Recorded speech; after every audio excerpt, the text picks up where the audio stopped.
Godfather, to her Oscar-winning role as Annie Hall, to her fearless and funny performance in Something's Gotta Give.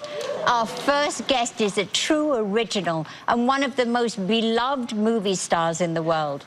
You can see her in theaters right now as a woman clinging to her dream of a perfect Christmas in the new film, Love the Coopers. Please welcome the incredible Diane Keaton.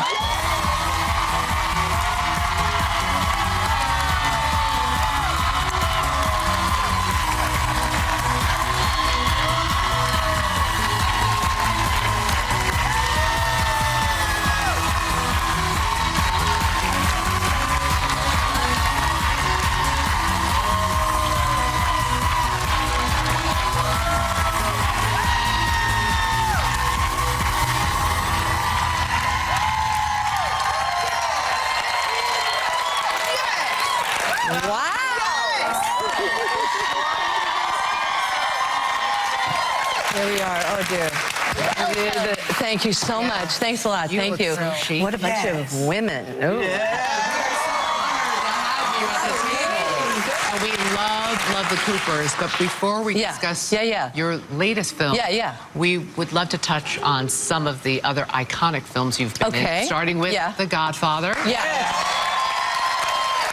You were in your early 20s when you starred opposite Al Pacino. Al Pacino, I remember him. Yes, maybe. I remember Al. Now, is it true you taught Al Pacino how to drive? It is true that I tried. It's true that I tried. And I remember, you know, we were so young. And he was basically a moron about driving. He was physically inept, you know? And I had a big crush on him. You know, obviously, I had a sad crush on him. You know, I had a crush on him from the very first Godfather through the third. Yeah, I know, it's sad. And, and so, you know, I tried to help him, but really all I was trying to do was just to get his attention, you know? And it was pathetic, but he never did very well. I'm sorry, he was not a good driver. But you got his attention. Right. Not, well, you know, it took like 25 years. It did. It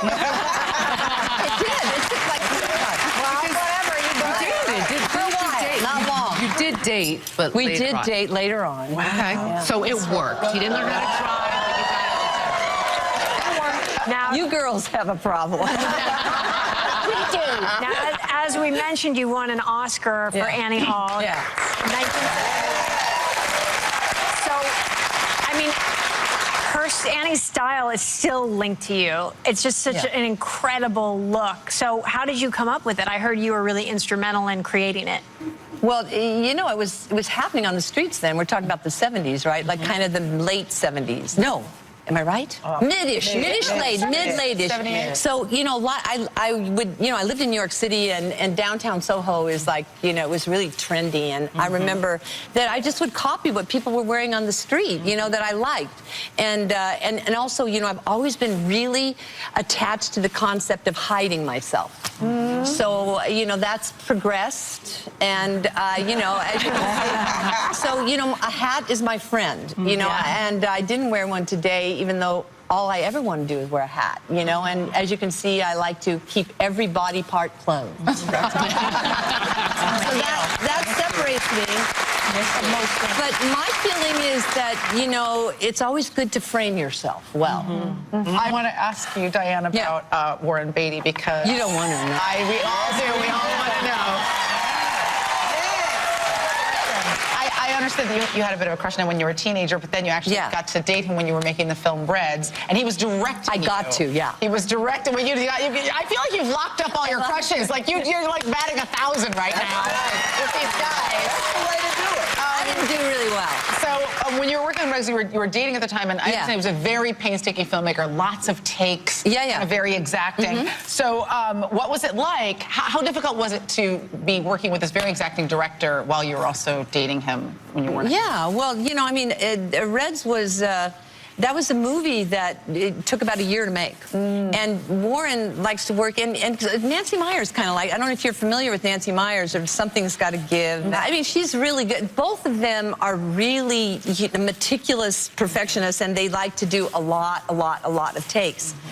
And what happens is that, you know, you get used to it. And sometimes because they both do so many takes, you have a better performance. And both of those movies were, you know, some of my better performances. And that's because of them. Do you know what I mean? Because they're perfectionists. Of course they are. Yeah, they're both really great directors. Right. You earned another Oscar nomination when you starred with in Jack. Something's Gotta Give with Jack Nicholson. Nicholson has always had this magnetism about him. He's electric. And we read that you experienced that firsthand when you did a kissing scene with him. You know, kissing is never a problem. It was a special kiss because for me, I wasn't prepared for my response, and I kind of forgot where I was for a while because, you know, it was exciting, you know, it was very exciting. But like I said, I like them all. I like all the kisses. And I enjoy that's a lot in that movie. That was good. That was Keanu Reeves.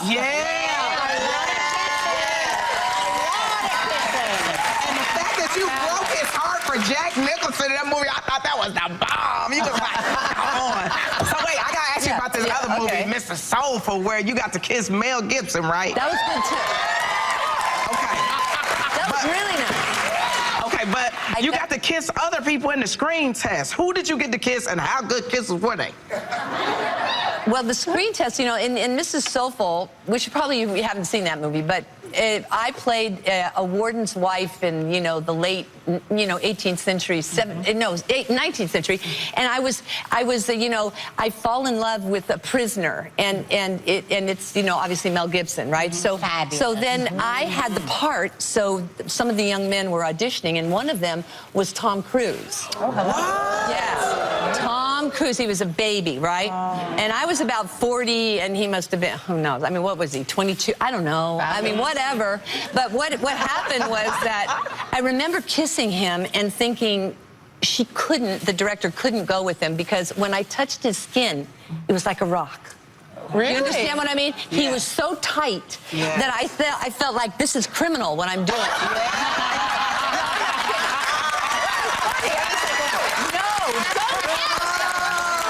Much more with the great Diane.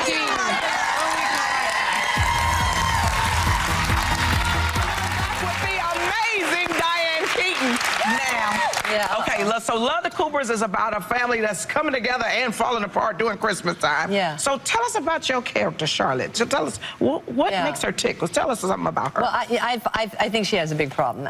You know, her problem to me is that she has this, she thinks she's going to create the perfect Christmas, and everybody's going to have the perfect dinner, and she's forgotten all about her husband. And he just wants to get to know her again, but she's consumed like a Martha Stewart fanatic, you know, with all the food on the table, and you know, and he just wants to go on staycation, and he's just trying to say, hey, look, you know, sometimes you got to let your fantasies go. You got to be, you know, with the man who's your partner for your life. And you know, I think that John Goodman is kind of the great guy in this, because he kind of teaches me a lesson about life and about what Christmas really should be. And it isn't really about living out your fantasy, but about sharing your time with your family, right? That's right. You star opposite John Goodman. And I know. I loved working with him for a million years. He's a great actor. He's a great actor. He's a killer actor. He is. And you know, I don't know how many of you saw Llewyn Davis. Did you see Llewyn Davis? Yes. Inside Llewyn Davis. Oh, yes. Inside Llewyn Davis. Incredible. He was so phenomenal in that, and you know, he's a tragic figure in that. And I didn't understand why they didn't nominate him for some sort of, you know, I don't know, the Golden Globes, Academy, for that performance, because he's wild, you know. This film actually has an extraordinary cast. I want to make sure I get everybody. Alan Arkin, Marissa Tomei, Amanda Seyfried, Ed Helms. Olivia Wilde plays your daughter. Exactly. So I wonder. Something for everyone. It's extraordinary. It's really good. Really it's a really good cast. Did you guys? I mean, you're playing a family as well. So did you guys? Were you able to bond while shooting, while playing? Well, you know, I really think that was because of the director, Jesse Nelson, really kind of corralled us and kind of made us feel really open and close. And I think, though, it's easy to play when you're in a family with a lot of problems, because we all have problems, right? And so, I mean, like somebody like Ed, for example, Ed Helms, who's really hilarious. But in this, he's also touching and insecure and not so sure of himself, and he kind of breaks your heart, too. And everybody has a moment like that, which is kind of like what the human experience is, right? Everyone has their own interesting story come together in this, like loving yet dysfunctional, but like incredible family. It's a great holiday. It's a great holiday. I loved it. Really? It reminded me of the American version of Love Actually, which was I love that movie too. It's a great holiday movie. And Hugh. There's another one. Hugh Grant. All right. Did you kiss him? Oh, what, you did? No, have you? Hell no. I mean, heck no. I'd like to. Not yet. But Hugh, I don't know. I will work on it. Before you go, you are very active on Twitter. You're very open about, you know, who you like, who you love, including Amy Poehler. I love Amy Poehler, Channing Tatum. I like Channing. Channing Tatum. Channing's a good dancer. Oh, you know who's a great dancer? Is that guy Jason Derulo? Oh, yes. I mean, can you imagine dancing like that? I mean, that's killer. He's fluid. He's pretty I'd like to work with him. Work, in quotation. Jason, it's Diane. Oh, no. He's good. Yes, he's So is Jason Derulo your man crush Monday, or you have another man crush? Every day it's somebody new, you know. Diane Keaton, ladies and gentlemen. Love the Coopers is in